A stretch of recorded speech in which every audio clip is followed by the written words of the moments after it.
seeing the man you become, seeing the growth, you know, seeing the words manifest, seeing the words you put back into the community. A lot of people don't know you own city blocks in Atlanta. You know, you got 100+ people employed.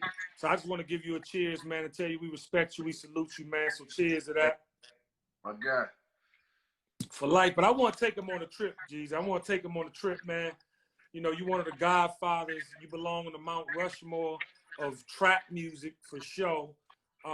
And it all started. I like to call like when I get put in that trap music bracket, I'm just like I respect it, but I'm you gotta put me in there with like the Tony Robinson, man, the Les Browns. Yeah, I'm gonna get to that, but okay. I wanna honor and frame the beginning. We on the timeline. We on the timeline. Got it. Because you, my brother, are the example of how you can start somewhere, but it ain't about where you start, it's where you finish. We're gonna get there. But there was an XXL interview, Jeezy, back in the day. And you said growing up as a child, you felt empty. Right. What was that feeling like? And explain that to the people, because I got a lot of 24-year-olds on this chat. Oh, man. Well, now, and I got to be, you know, if I'm being honest, I yearn for, like I had a feeling that I was bigger than my surroundings. So my surroundings didn't allow me to pull from it. Like, I just felt like I was trapped. And I was there. It was almost like being, you know, just being caught with no bars. So, you know, you just wake up every morning, you like, damn, like I grew up with my mama, and my sister. Shout out to her, she checking in. She love you too. I love her too. You know, just growing up in a 2-bedroom trailer, you just, you know, the trailer probably costs $3,500. You know what I mean? And you know, you spend that money, you know, all the time, it's nothing. But when you think about that, it just let you know that set the stage. And I just remember waking up every morning like, yo, I gotta do better for my mama. I gotta get my sister out of here. I gotta figure my life out. I don't got nothing to pull from. So I would find myself like drifting out to hang with different sets of people to see how they was living, so I could understand what my path was. But the emptiness was that I ain't had nothing to pull from. Like I didn't have, it wasn't no inspiration and no big homies or nobody doing better, or, you know what I'm saying, or somebody that you wanted to be like it was one of my uncles. I felt like he had his life the most together, because him and his wife was married, he had kids, and they had a cool house. Like they had the good house. They had the good house with the AC, and they ate breakfast every morning. You know what I'm saying? I was like, that's right. You feel me? So, right. You know what I'm saying?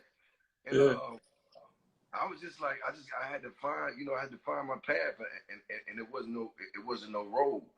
And so what I had to do was just start blazing my own trail.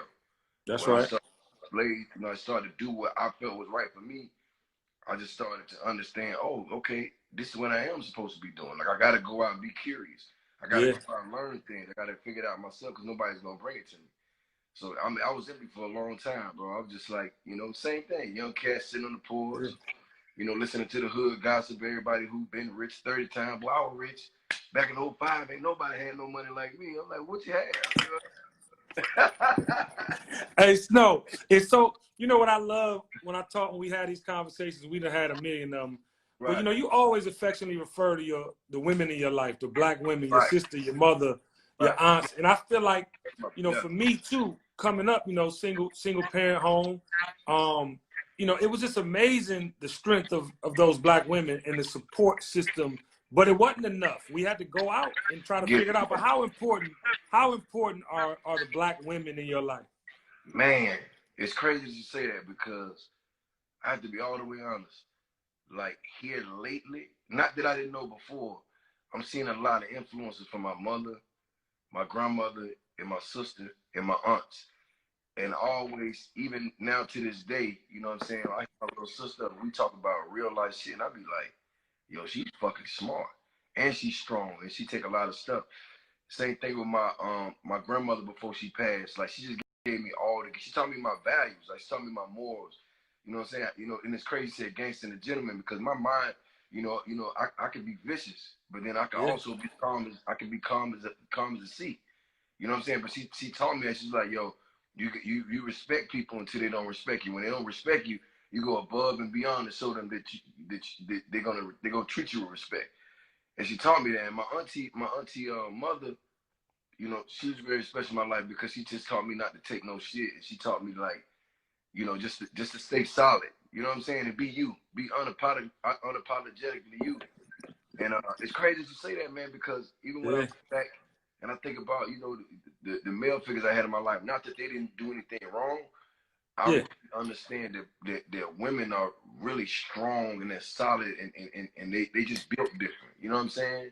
They built different. Their maternal, especially, you know, the maternal nature is their ultimate superpower. They always, you know, want to make sure that everybody good. And that's their first innate, you know what I'm saying, superpower. And you, by the way, because it's been times like in my life when I went through like real shit, you know what I'm saying? Like real shit. And I just like, yo, and my mother, I would call my mom and be like, yo, what you doing? And then she'd just talk to me about something left and the conversation go left and it take my mind right off of it. And she'd be like, you good, baby? I'd be like, yeah. But it's like she always had a way of knowing that, you know, I was going through something, trying to figure something out. But, you know, she was my rock. And it's crazy because like, you know, I ain't never took nothing to her that she couldn't bear. You know what I'm saying? Like even when I was getting in my thing, getting in trouble, and she's like, man, she's like, you bigger than that. Like how you let you or you bigger than surrounded. So for me, you know, and the more I look back at, you know, just even now, you know, and I have to realize how much love I really had around me, what I didn't think I had in it. You feel what I'm saying? Like it was real. Yeah. You know, my mother ain't never going nowhere. My sister ain't gonna never switch up on me. You know, my aunt loved me to death. You know what I mean? My grandmother, you know, before she passed, I knew I was her favorite grandson. Some might beg to differ, but I was more. Tell me I'm lying. Tell me I'm lying. Yeah. No, listen, Snow. That, you know, and you can see that in you. You know what I'm saying? Because I want to kind of go through the timeline a little bit. You know, you did 9 months in around 94, right? You went to the YAC. Right. Yeah. So you got in this trouble, and I feel like coming out of that, your life changed. You know, because much like me, you know, when I was a senior in high school and I got locked up, my whole mind was like, wait, you know, I know there's things I have to do to get where I'm going, but this ain't where I want to be. How did 94 change you? Because soon after 98, you started CTE.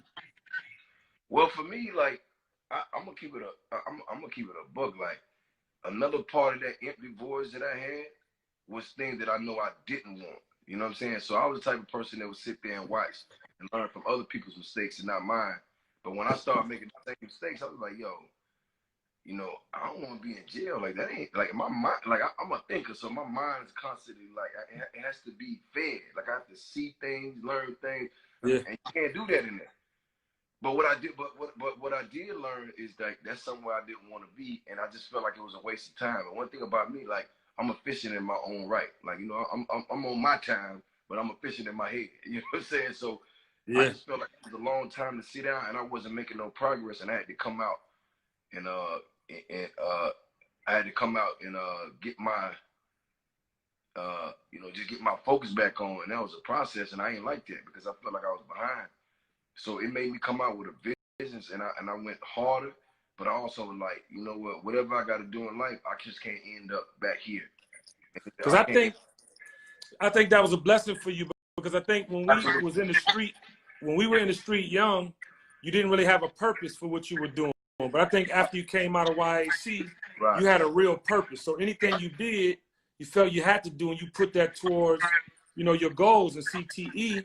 What a good thing about it though, it taught me some things, man. It taught me how, and I'm just being honest with you. Like it taught me my gift, and my gift is leadership. My gift is to serve. Because when I was in there, like I learned a lot of things about people, and I was just like, cause I never took the time to sit down and know nobody like this. So you in there, you got people on your bunk. So the blessing was I got my GED while I was in there.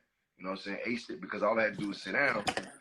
And right. And my bunkmate, the guy that was on the bottom bunk, we ended up being good friends afterwards.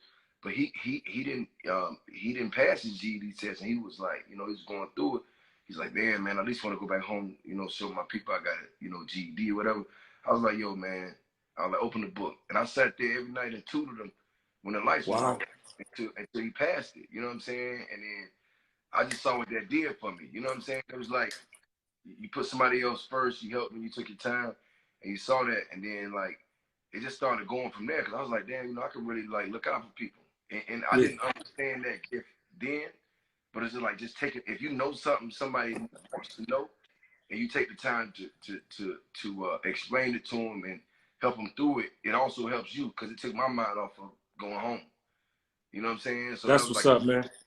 yeah, and I just started learning about, you know, different religions and, you know, really like people was in there reading. And I was like, the hell you reading the book for, man? They ain't gonna do nothing. But now, you know what I'm saying? Now, Yeah. I mean, open the book because it take my mind So, off things, you know? yeah. I didn't know that before I went in there.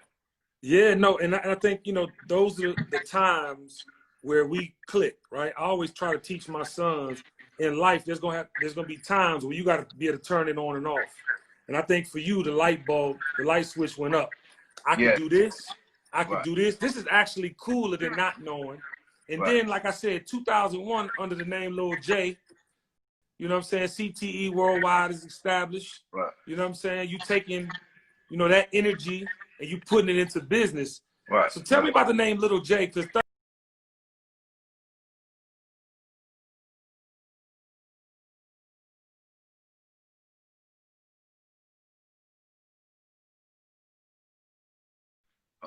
in the Mac, a lot of them know. So actually what happened was the guy that I helped out with his GED ended up being from Macon. So when I got out, like I said again, when I got out, I went back to my grandmother and I'm like, man, ain't no money here, ain't no nothing here. So I was like, I hit him up. I was like, yo, I said, where you at? So he's like, I'm on the block. I'm in Macon. I'm like, I'll be up there tomorrow. I hopped in my Cutlass, shot up there. When I got out, I looked and I saw this scene and I just saw opportunity. It was just like, you know, you name it, gang banging, this, that, and that. And I'm just sitting there, I'm just breaking everything down. So I said, let me ask you a question. I said, if y'all got all these people here, like how are they making money? He's like, money? We got, you know what I mean? Like, it was like, we thugging. I'm like, yeah, but you still gotta make some bread. He's like, nah.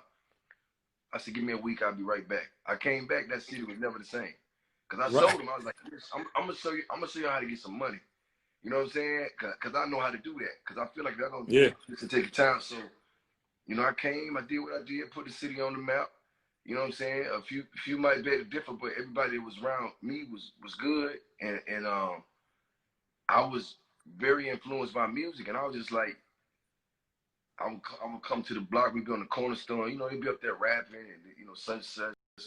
I was like, man, like I know y'all real. I put some money behind y'all, so I grabbed about 4 homies from Duncan Block, went to the studio out on the south side.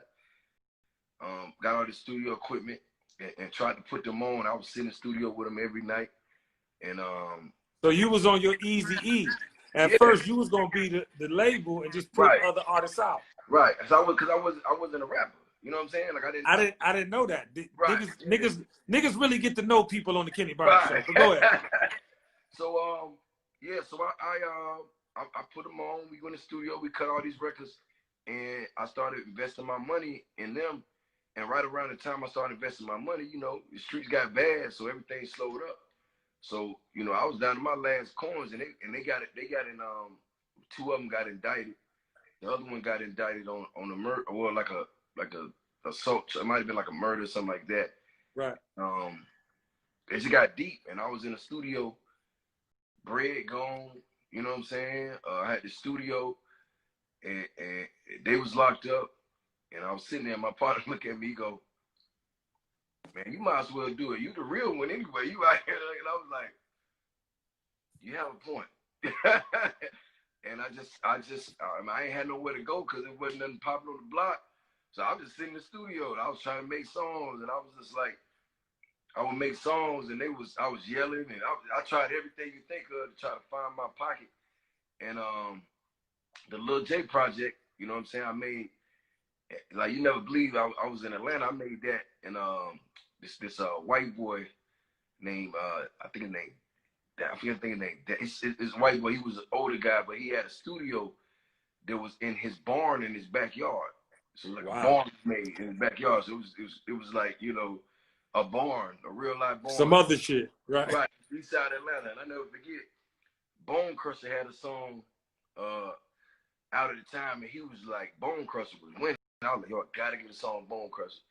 So I get Bone Crusher to come to the studio out there. So he drive all the way on Conyers on the east side. We get there. He keep the whole time he there. He keep complaining about, man, I just ate some. So I think McDonald's or somewhere. He was on the way, and he looked at me and said, "You think he'll let me use the bathroom?" I'm like, I don't know. So so keep in mind, he don't got no bathroom in the barn. Right.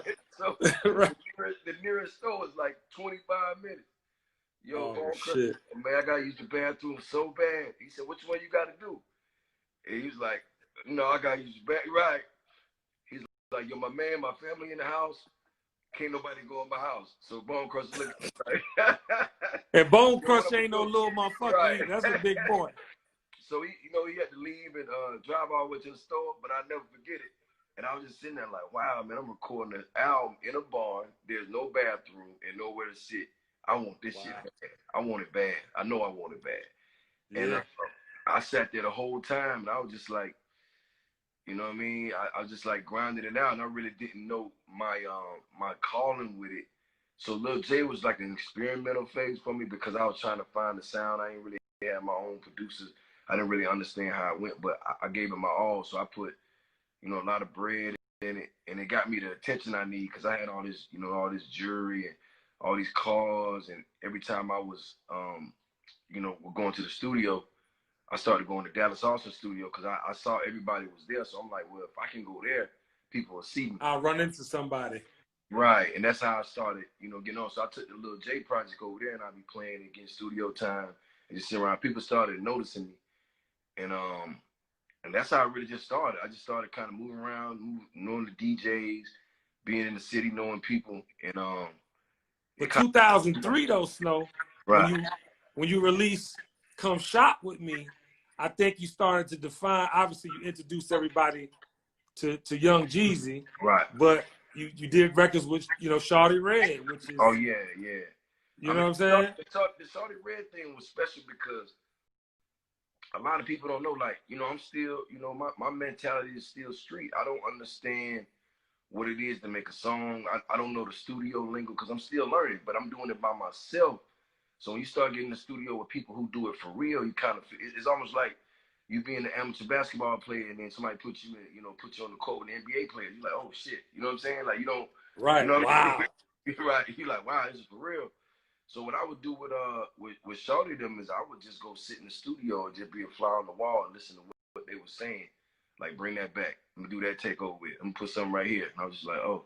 So I sat there for a while just being a student, just watching everything. And then you know, Shawty was, you know, he had drummer left, right, left back then. And he was like, you know, he's this young kid and he was just good at what he did.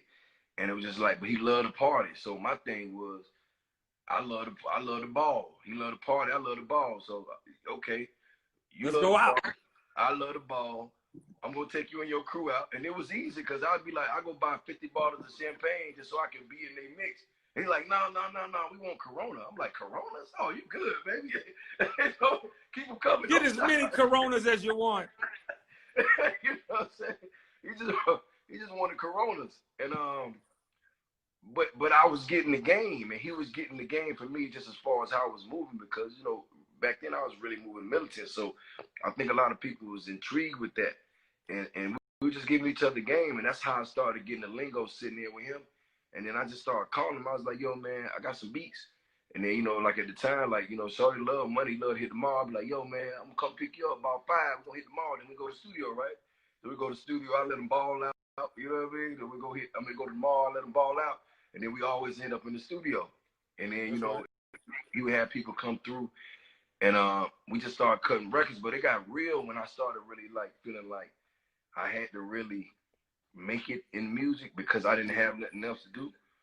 That was gonna. Was that during "Come Shop with Me" though, Jeezy? Was "Come Shop with Me" the moment? That was coming out of "Come Shop with Me," and I had some woes go on that kind of threw me off, and then I had to come back.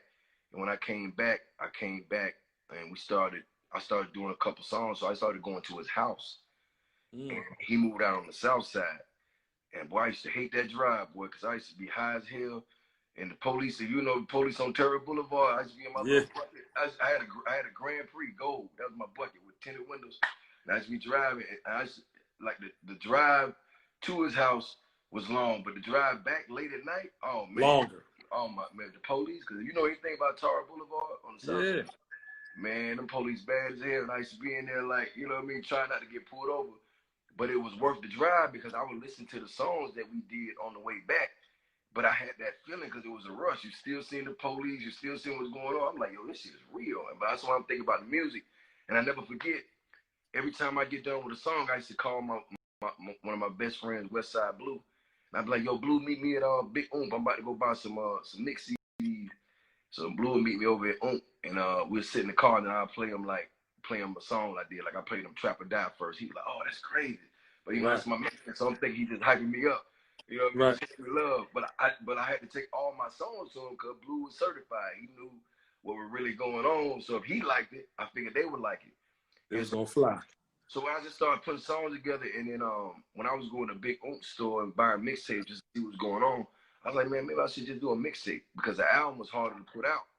So I started working on Streets is Watching, and by that time I had met up with Jazzy Faye, because he used to see me in the club balling all the time. Yeah. And he'd be like, yo, come to the studio. And so I go put all my chains on, clean all my watch, you know what I'm saying? Go get the best car, go over there, and just sit around them and just get game. And he started giving me beats. And by then, I probably had like 30 songs. And I never forget, I was in the studio with Jazzy, Trick Daddy, and when I was doing the Them Boys verse. And I was like, yo, I'm going to put out a mixtape. And they was like, man, you shouldn't put out no mixtape. Waste of time, waste of money. Where you gonna sell it at? I said, I'm gonna give it away for free. I just want people to ride with me.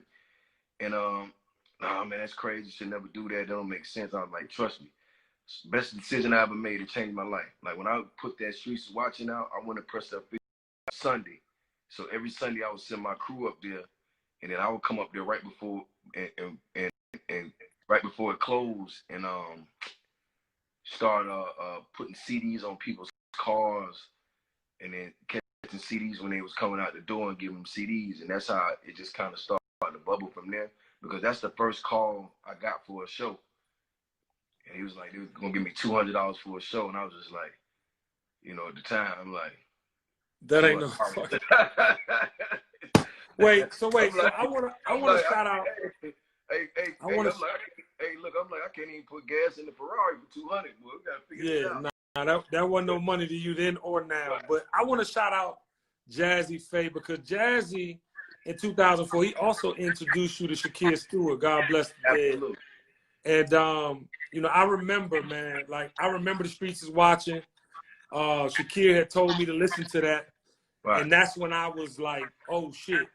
And then after the bidding war, because you had several people interested in your music, you know what I'm saying, Thug Motivation 101 comes out. And I just want to say this before you even crack the surface, but not only did that come out with all the records it had, I want to go through them slightly and ask you how you were feeling, but you also had the Boys in the Hood thing, and you just mentioned that verse. I want to tell you, Snow, that's one of your best verses. I mean, if you ever did anything in the street, if you ever knew anybody that hustled and knew the game, the lingo, that verse, matter of fact, hold on one second.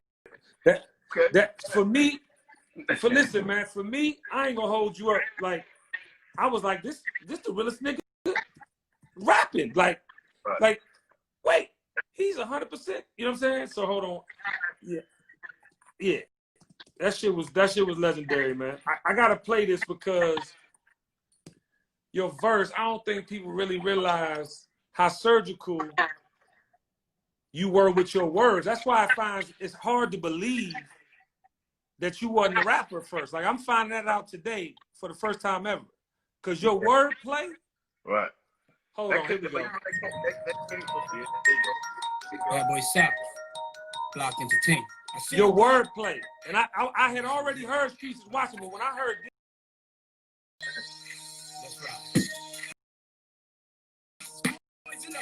this first verse right here, dog. we proceed.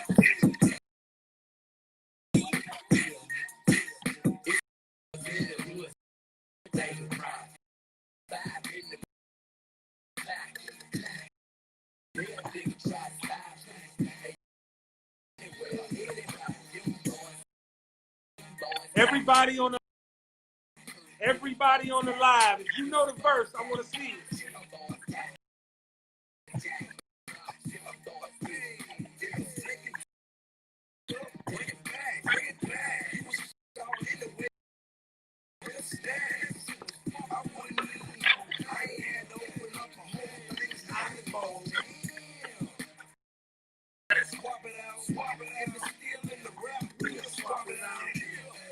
Let me hop up in the shower and get myself together. I'ma need a body. Real clientele. I don't need no scale.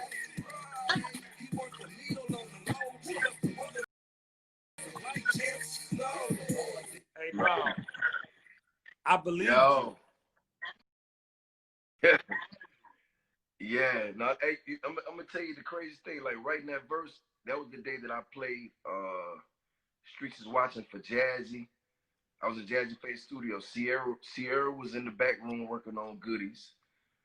We was doing that verse in the front room, and I was getting ready to put out Streets is Watching.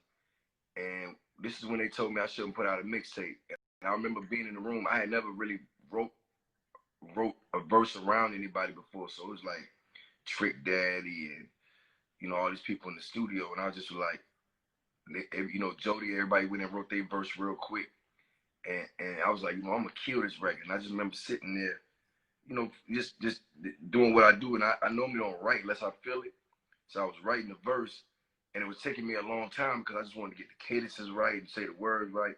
And I remember I see people whispering behind me, man, y'all want him in the group? Man, he can't even rap, man. Like, oh man, look how long it take him to write a verse. I'm hearing all this. Wow. So I'm sitting there and I write the verse. So by that time, everybody out of the control room. So I went in the booth. You know what I'm saying? I break my bars up. So I break it up. So it took me some time to put it together because I record like a singer, melodies, tones. Yeah. I'm saying, underlays. Yeah. So it took a minute. And I remember I used to come in the hallway and listen to my verse so I can actually feel like I'm in the car. And everybody left out of the studio, and I remember they was all in the hall and everywhere. So I just walked down the hall, listen to the verse, and I'm bobbing. And by the time I look around, when it's about your boy, plus the weatherman said, lights in, everybody standing in the studio with their mouth open like, oh, how did that feel, Snow? Right. How did that feel, dog? I mean, I just, I just felt like I was the underdog, and I just had to show them who I was, because this was my life. Like I'm coming straight from the block into the booth, like, so this was real for me. You know what I'm saying? So I just had to show it. And at the time, Trick Daddy was like, anybody know me like Tupac, Trick Daddy, be legit. Those my guy. Like I love them rapping. Like Trick was the hardest cat from Miami when I was coming up. So I was just like, so I really was trying to be like, yeah, I'm hard too. Impress him, yeah. Right. But let me get it. I want to say this. Let's get it is not only one of your most famous phrases, but Thug Motivation 101, front to back.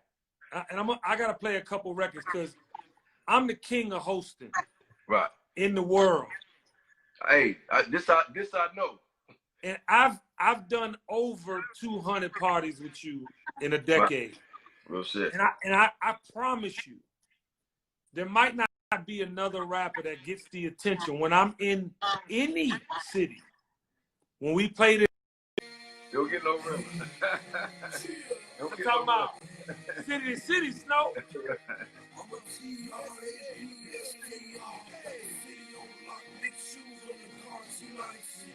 Woo! She likes it. Let's get it.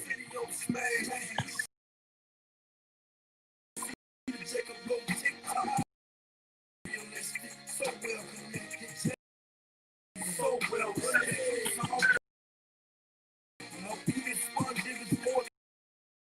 yo, Trap Star. A little bit. I'm gonna play a couple records. I just need your Trap Star. Come on. When I was writing it, it felt so good, and I forgot a letter.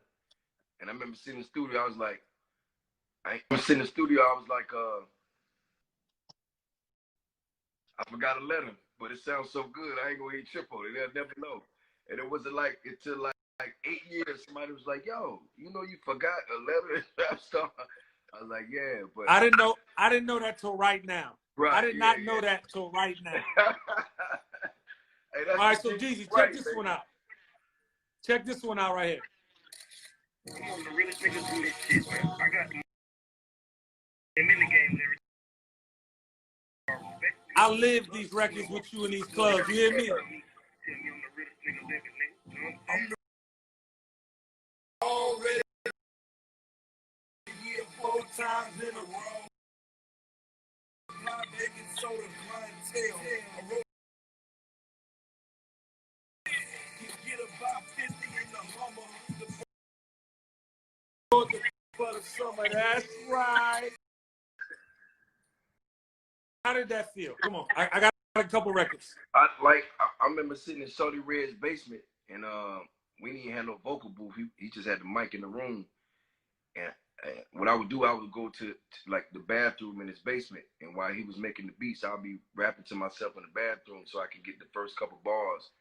And I was like, yo, I ain't gonna even write this. I feel it. And the minute I said, the first, I'm the realest, I knew what it was. That was it. Hey, one of the best intros. Listen to me. One of the best intros to start a song ever. But you're on my wall of fame, right? And before I show you this picture, this is one of the best nights in the world famous Compound history. And when I'm gonna play a record, I'm gonna show you the picture first. But this picture right here, yes, sir, it's one of my favorite pictures of me and you, and we have a million. But that night, Snow, we dropped this record right here. Yes, and sir. I know for a fact, besides being a DC at Club Love for the inauguration, I know for you, just being a fan of Hov like we all are, right. When he saw Atlanta go up to this motherfucking record right here, yes, the whole sir. fucking compound shook, nigga. Yes, sir. That's it. We was in that bitch like. I don't want to say.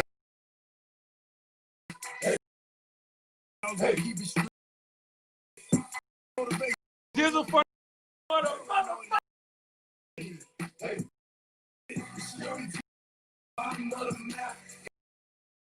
On the bottom of the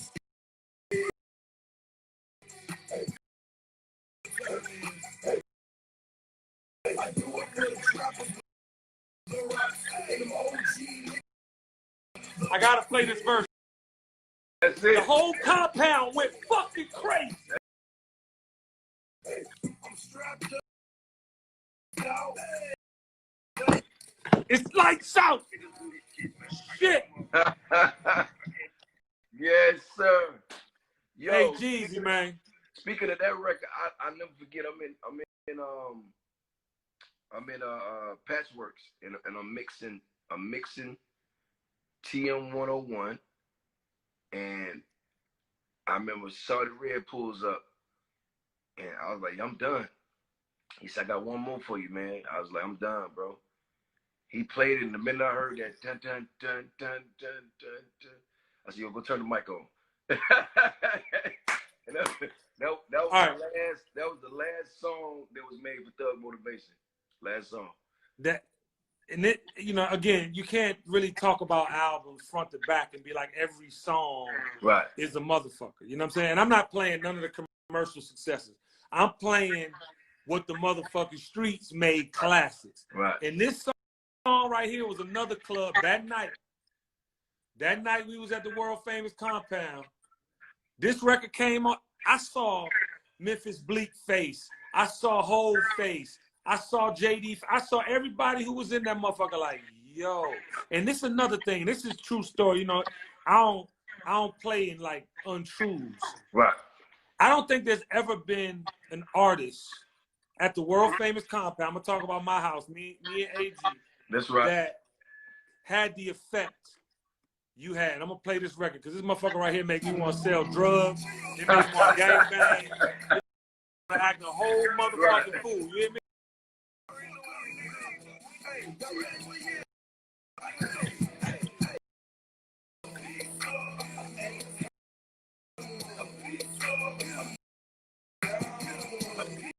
This is the first verse.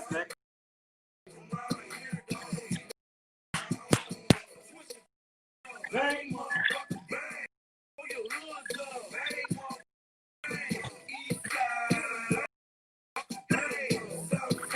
Hey, yo. The one night that you did not come to the compound, I wish you would have came to the compound. There's this picture. It's the night Kanye, Drake, Future, 2 Chainz, everybody was there but you. Right. And everybody was coming, you know, like, you remember how I used to do it, everybody come through the back. Right. So this particular night, when people are coming in, I'm literally waiting on you to come through the door. So everybody would come in, Outcast, nigga, everybody. And I'm like, where the fuck is Snow? Like, I just knew. And I wanted you to be there because when I tell you, other than the picture you and I are in, that was the other best night ever. And I didn't get to play no Jeezy record. I mean, we played them, but I didn't get to have you by me with the Ya Mean. So, never told you that. But with the Ya Mean. With the Ya Mean. You know, that record was crazy too, because I did that record and I went to Tip House when he was on probation, and I was going to do I was going to do a verse for him. Right. And then I was like, yeah, man, you know, I got this song. So I played him songs. I was like, yeah, you know, it's cool. You can have it. You know what I'm saying? If you want it, because I was trying to finish up the album, but I didn't have Scrappy on there. I only had my verse. Right. And I played it for him, and I watched his eyes. He was like, yo, so I can have that? And I looked at him, I thought about it. So I tell you what, won't you put a verse on it for me and I'll keep it. You know what I'm saying? Because I was watching his eyes when I was playing. He's like, no, this is a smash. I'm like, oh, okay. I said, I'll tell you what, won't you put a verse on it and I'll keep it for my album. And he was like, all right, cool. Then I called Scrappy and I was like, yo, Scrap got this record, man, because he had You Don't Want No Problems around then. I was like, I got something crazy for you. Put a record in. And when I put that together, that really let me know what my ear was like when it came to music, because I remember L.A. Reid telling me that like, you got a great ear for music, but that was the first time I really put a collective song together with 2 other artists on there, and because I had that beat for so long. I did that beat I did that song when I did the Them Boys verse with Jazz. That was a beat Jazzy gave me. I just held on to the song, so I was riding around with it on my drive, and I pulled it up at Tip House, and that's how I was like, okay, I'm gonna use this for the album. Probably one of the best decisions I ever made, because that record right now is still to this day, you know what I'm saying, go up. Dog, all the records I played, you can play in the club right now, and they go on. So I want to say this. No, you after Let's Get It Thug Motivation 101, man, I feel like, you know, a lot of bullshit came along with the game. You know what I'm saying? And we don't need to get into all that, but I feel like you, as a thoughtful entrepreneur, started to ascend. You could see it, you know what I'm saying, in the records that came after that. But, you know, by the time you started making investments, man, Avion Tequila, Defiance Fuel, you know, your real estate portfolio, you got to really see the mind, you know what I'm saying, right, of Jeezy, you know what I'm saying, of Jay. And I feel like, you know what I'm saying, that's a testament to like every step. What a lot of people don't realize, coming from where we come from, you learn by trial and error. Right. You have situations that don't work out the way you want them to. Right. But stopping is not an option. You got to keep moving. And I've seen you on your journey. How was it transitioning completely out of the streets and getting into this corporate thing for real? Because you have a very successful portfolio. Well, 2 things. The first thing is, you know what I'm saying, I'll say again, like, that emptiness, that feeling, because I know it, like, I'm very self-aware. You know what I'm saying? Like, I'm very self-aware. at all times, and I understand when I need to make another stride at something. And a lot of people don't know, like, you know, music is my gift. You know what I'm saying? It's my talent. But business has always been my passion. You know what I'm saying? Like, it's something that I always just wanted to do because I'm coming from a background of, you know, making something out of nothing. That's So I was right. just trying to figure out how to, because I knew that going in. I was like, you know, I'm gonna do the music thing because I understand it, but then I also understand that's not my end all be all. Like, I want to see myself like this in 5 years. I want to see myself like this in 10 years, and that's how I scale it. So I hear people all the time like, oh man, you gotta be the old you and do the old things, but I'm like, but that's you know, another man's opinion has never been my reality. Like, that ain't just who I am. You know what I'm saying? Come on. You Come know what I on, mean? Like, Preacher Jeezy. right. So Pastor it's kind of Jeezy. hard, right? It's kind of hard when people try to box you in for what they know that you've done great. When you every day getting up, striving to do more. And to me, like, a lot of people came in the game that wouldn't have necessarily tried music from the streets because they really knew I came from the streets, and they're like, damn, if he did it, you know what I'm saying, I know I could do it. And that's exactly what happened. I got in the door. I never locked the door. I left it cracked. You know what I'm saying? Told everybody to run in, do what you got to do. But that was that house. So I went down the street and built a bigger house. Y'all can stay there now, and I'm gonna stay at the end of the block because I'm gonna go set this other stage of us up. So when you guys get done doing this, you can come over here too, to my house over here, because now, you know, high level strategic. Because other than that, you know, what's the next level? We've seen people before us do that. You know what I'm saying? But it's just like, who's done that for us from the South? And I strive every day to be that, because it's like when you, you know, I'm like, I hear it all the time. It's like, I got plaques, lots of them. I got records, I got catalog, I have legacy. You know what I'm saying? So the music part is, we It's got done. that right. Yeah. You know, whatever goes on to that is a plus, and it's for the people that love me and for the people that I motivate.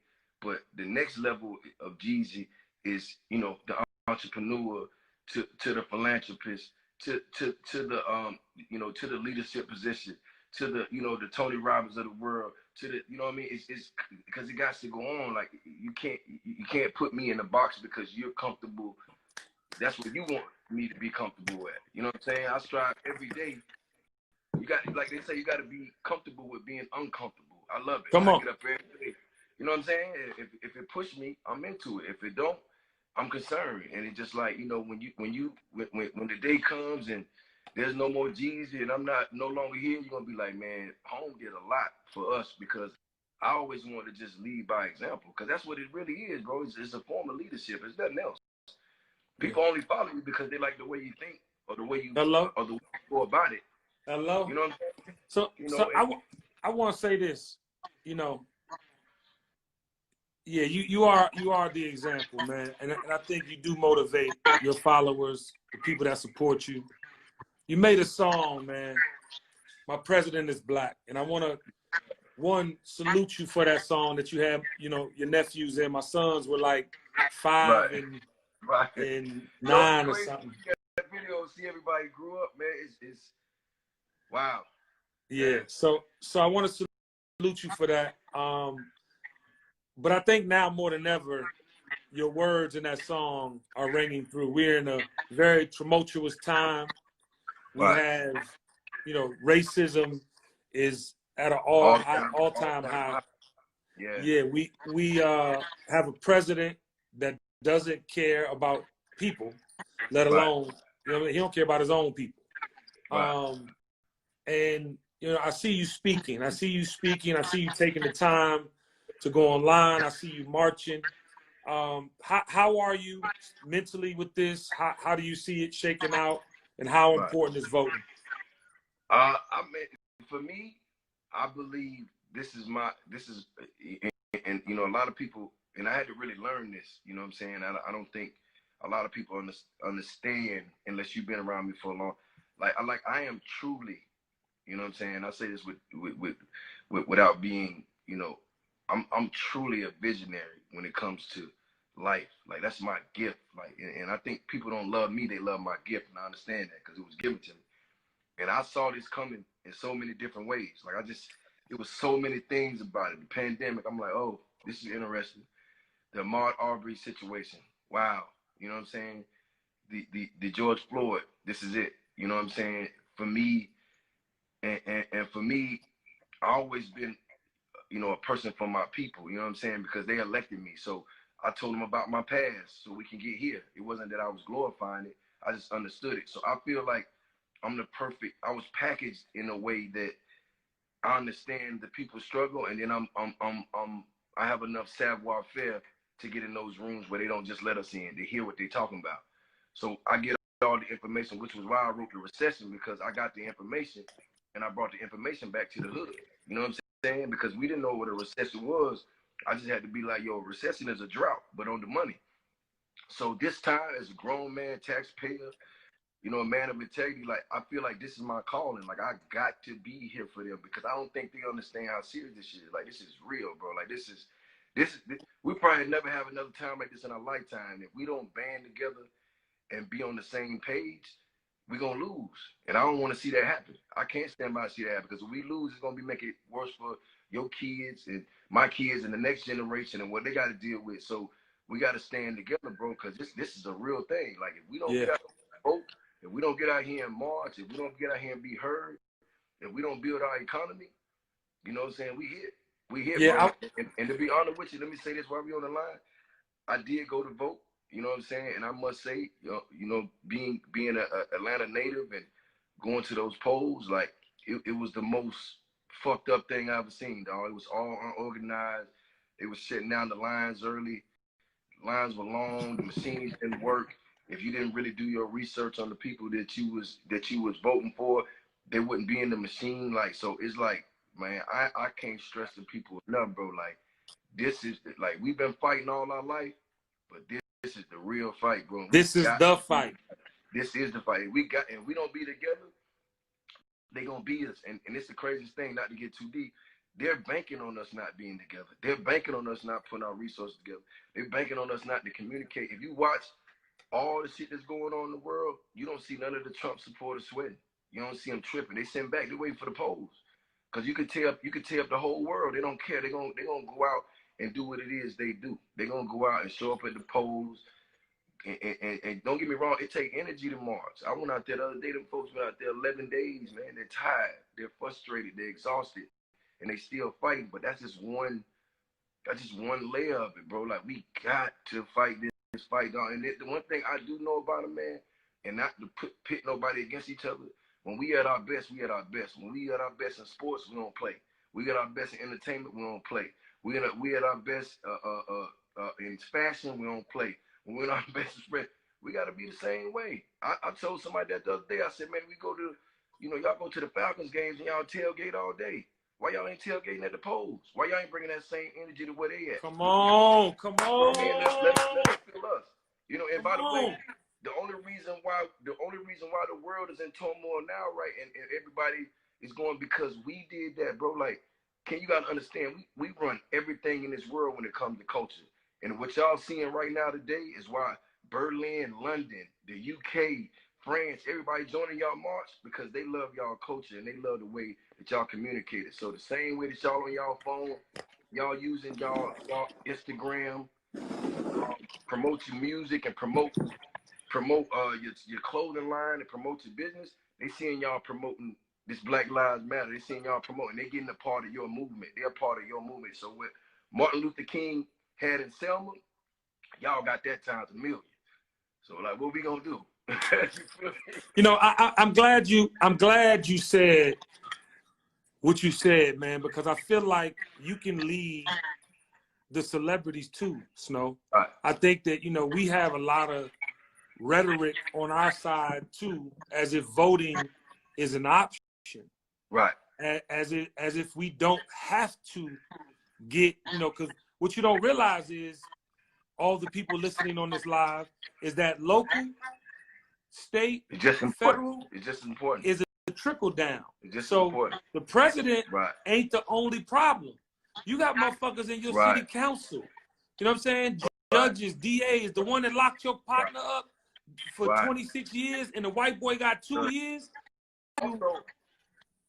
also too, like, you know, and I'll say that same thing with you, just being, you know, part of what we've been doing, you know, man, like, and I don't want to be the person to get on here with the, you know, we shall overcome and all that. I'm like, man, we got to be together, because at the end of the day, bro, like, and you really sit down and look at it, the reason why they do us the way they do us is because we don't hold any value. You know what I'm saying? We used to be on the money. We used to be the currency. But when we had no more value to them because they didn't need no more yard work or nobody picking cotton, they took us off that. So we had to go create our own stuff, and they took it away. But the reason why they don't do Jewish people like that and do all, because they hold value. You can't go kill somebody Jewish in the street. Their family might be a Supreme Court judge. Their father might be a owner of $1 billion company that serves half the world. You know what I'm saying? So it's just like, we got to create value because we got it, but we got to bring it together, man. I can't stress that enough, Kenny, because it's like, man, Nice. it's time. It's time. Listen, if we don't listen, man, you know, you're 100% right. I want one more issue I want to talk about with you before I let you go. You know, you have you're very influential to our brothers and sisters that's in the streets. Right. And I want to talk about the word revolution, right? Because, you know, marching and protesting and things of that nature are necessary. That is what's moving the needle right now. But true revolution starts with putting people you want in office. In power, yes, sir. And I want, you know, all of our, you know, I always say, if you can sell drugs, you can sell anything. Yeah, right. If you can go on a corner and get 4 people, 5 people, 10 people listen, you can get 400,000, 4 million to listen. We have to start empowering our people with the knowledge of we control the government if we put ourselves in play. Right. We don't think past the immediate. Once we get Trump out of office, most of us gonna go back and act like ain't no more work to do. We can't do that. Right. So, and it's on us, Jeezy. It's our generation. We in our early 40s now. It's our time to let the world know that we get it. We have more research sources than the civil rights movement did. We have more money than the civil rights movement did. And by God, if the black people don't set forth the trends in the world, I don't know what race does. I don't think they understand. I don't even think they understand right now. They're setting the trend right now. That's why the world is involved in this. Because they're like, oh, this is what you guys been going through. We never, and I tell anybody, man, thank God for the coronavirus. You know what I'm saying? It took a lot of us, but at the same time, it slowed everything down. In this generation, they move so fast. They're on their phones, they're partying, they're drinking, they're clubbing, and nothing wrong with that. But they never took the time to think and go, oh, it still is like that. We still are going through that. So when the coronavirus slowed everything down, the quarantine kicked in, and it just built a lot of tension up, and then, you know, the economy just hit. You know what I'm saying? The economy just plummeted. And now you got somebody in office who's basically saying, you know, you're thugs, and when the looting starts, the shooting starts, and all these things, he's just really basically calling a war with the people. And he want a race war, right, so he can invoke martial law. By the way, that's the only way he could possibly get back in office is if he creates turmoil, because he's banking on the fact that we're going to turn against each other. They don't have to kill us if we're killing each other. They don't have to, he don't have to fight with us if we fighting each other. They're gonna just go to the poll and do what they do. That's what they do. You know what I'm saying? That's what they always done. It's like, you think about slave owners. You know, you go tell the master slave something, he go spread the news throughout the whole compound, and everybody mad. Everybody's on the same page. You know what I'm saying? So it's like what they doing. He just spreading the word. And if you watching where he's gonna do his first speech yet, you got Tulsa, Oklahoma. Yeah, that's real. Juneteenth. Right. Backdrop of the fucking worst massacre. And the thing about it is, though, Kenny, before we get off, I'm gonna say this: like, we always had a Martin Luther King, we had a Malcolm X, we always had a leader. But this time around, I think we got to lead ourselves, my G. I think we the leaders. It's the people. We got to all get on the same page. We got to be, you know, we got to hit them with something they never seen before. Yeah, man. We got to scare them, dog. We got to set up. One thing, crazy. I watched Malcolm X. Like day before yesterday, and that one scene where he went and got homie out of jail, and he showed that strength and power, and everybody went with him. But they was synchronized, and they was strong, and they was a unit. They got to see that, bro. Like, they got to see that with the world. with all of us and all the allies that we have. And you got to think about it, dog. From my city to LA to Chicago to Dirksen. If you get all these people on the same line and we got the same message, can't nothing stop us from that end, bro. Because our culture controls everything. Everybody takes a piece of our culture. They love our music. They love our people. You know what I'm saying? They love our women. They love our men. You know, they love our style. You know, they love our hustle. They love our stories. They love everything about us. But now we got to make them feel us, bro. You know what it is, King. I'm here. Listen, man. Snow, I want to thank you, man, for, you know, a couple decades almost, you know what I'm saying, of amazing offerings. You know, you are a GOAT, and I wanted you try to get me early when I was saying trap, because I was going to the ultimate goal, was the Mount Rushmore of blueprints, man. You're not only a successful artist, you're a successful businessman. Your portfolio is as impressive as any Wall Street motherfucker I ever met.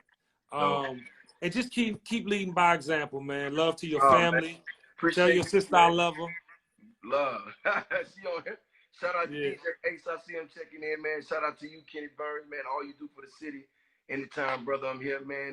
And let's continue to build, man. And much success on your show, brother. I appreciate it. I'm proud of you, champ. Keep going. Love. All right, love. Peace.